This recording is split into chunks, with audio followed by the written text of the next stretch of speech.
If you know anything about film, you've probably heard of this man, Wes Anderson. Known for his trademark symmetry and bright color palettes, Wes Anderson has been dominating the game when it comes to creating art. Wes Anderson holds a very special place in my heart. He was the first director I ever completed the entire filmography of, and, to me, hasn't made a bad movie. Now, that being said, this is a ranked list. There is a number 10 spot, and unfortunately, that has to go to one of Wes's movies. And that movie is... My biggest issue with Bottle Rocket is the fact that this is Wes Anderson's first film, and it shows. While there are a small amount of his trademarks, there isn't much to grab onto style-wise. Normally, this wouldn't hurt, but there isn't much going on with the screenplay either. Bottle Rocket, unlike most other Wes Anderson films, suffers from its pacing. This movie is 91 minutes long, but if you didn't know that before watching, you'd think it was about 30 minutes longer. It seems to just drag on. This wouldn't be an issue if the story was more engaging, but it's really not.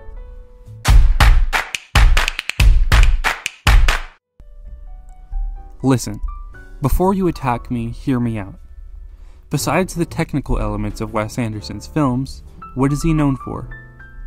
Quirky, fun dialogue. Interesting and engaging characters. Simple screenplays. Isle of Dogs has none of these characteristics. And maybe you'd say, oh, he's trying to do something different. No, he's not. This is just like his other films, but worse. Out of all the Wes Anderson-y films, this one is doing the least in terms of engagement and memorability. Besides some of the initial dog scenes in the beginning, there's nothing memorable about this film. It all just feels so dry, like biting into a saltine cracker, which is already bland, and learning that not only does it not taste very good, but it's stale.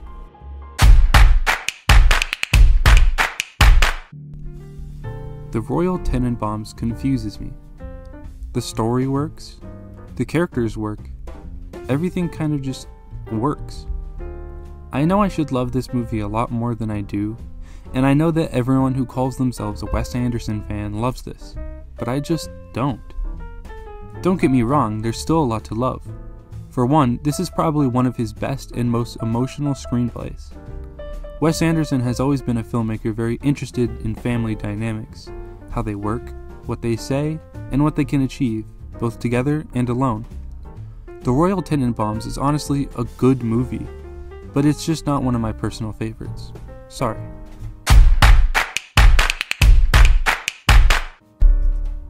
Here we go again. Like most of you know, this is one of Wes Anderson's most beloved films, and I can see why. It's cute, funny, and it doesn't really do any harm. The only thing is, this is Wes Anderson's only film that doesn't seem to be trying to do anything new. My first viewing of each Wes Anderson film was in reverse chronological order, starting with Bottle Rocket and ending with The Grand Budapest Hotel, which was his latest at the time. After coming off the Darjeeling Limited and Fantastic Mr. Fox, I felt like Wes Anderson was steadily evolving as a filmmaker. This film proved me wrong. Now we're getting into the good stuff. The Life Aquatic has everything. Amazing costumes, a documentary crew, a cool boat, clay fish, Willem Dafoe, familial relationships, French David Bowie covers, and great characters. It's essentially a revenge flick about Bill Murray and his friends trying to kill a shark. I think this is Wes Anderson at his silliest. He's having a blast on set, and you can tell with the film he and his crew are making. There's a ton of originality and authenticity flowing from the screen with this one. Also, this was probably Bill Murray's best performance and Wes Anderson's best character. Together, they create something wonderful and truly unique, and it's a lot of fun to watch. As long as you don't take this too seriously, it's a blast. This is probably one of my more controversial picks. The Darjeeling Limited gets a lot of hate, and while I don't necessarily agree, I can sort of understand why. It can feel a bit slow, it's definitely Wes's least form-fitting movie, and it's not trying to push any boundaries. First, Adrian Brody, Owen Wilson, and Jason Schwartzman are perfect together. Personally, I think this is the best cast Wes Anderson has put together. They all play off each other really well and embrace the style of the movie better than most actors that he casts. I think what makes me love this movie more than other viewers is the sibling dynamic. Having only brothers, I can connect and strongly identify with the theme of trying to find yourself while being surrounded by people you love, but also find slightly annoying. Having also lived in India for a bit, this film just feels like it was made for me. This is often cited as the movie that first showcased Wes Anderson's wacky style. The title cards, the fun characters, the dry humor. This does feel a lot more grounded than his other films.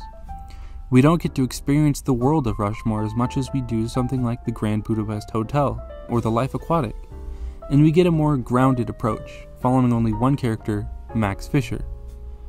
Max is a genius playwright who loves nothing more than his school, Rushmore. The only problem is that he loves participating in extracurriculars so much that his grades continue to slip. It's honestly just a fun story that feels exciting to follow. The only reason this isn't just a bit higher is because the only other characters in this, Herman Bloom, played by Bill Murray, and Rosemary, played by Olivia Williams, aren't as fleshed out as they could be. Now this is how you make a movie. I can kind of forgive the disappointment that was Moonrise Kingdom in 2012, but 2 years later, Wes delivered something phenomenal. The production in this is specifically amazing. Wes Anderson has this ability to craft a world that feels so unique and strange, but it simply works. Like, as strange as this can get at times, it doesn't feel like we're breaking the laws of the world Wes Anderson created. Things simply happen because that's how the world functions. The color palette is magnificent, Ralph Fiennes is amazing, and there's not really much I can say that hasn't already been said before. This is his most acclaimed film to date, and I understand why. If I had to recommend a Wes Anderson movie to someone, it would most likely be this one. There's nothing that this film is lacking, and I think it's pretty near perfect. Just because it's number 3 doesn't mean I don't love this to death. There had to be a number 3 spot though, but this is amazing, so go watch it. I think it's on Disney Plus or something. I know, I get it. I'm really going to put it this high. It's possible that this is simply recency bias, or I was just waiting 2 painful pandemic-filled years for the next Wes Anderson movie, but I loved this. This felt like the perfect movie at the perfect time. In 2021, possibly the worst year in my generation, we got Wes Anderson's 10th film, The French Dispatch.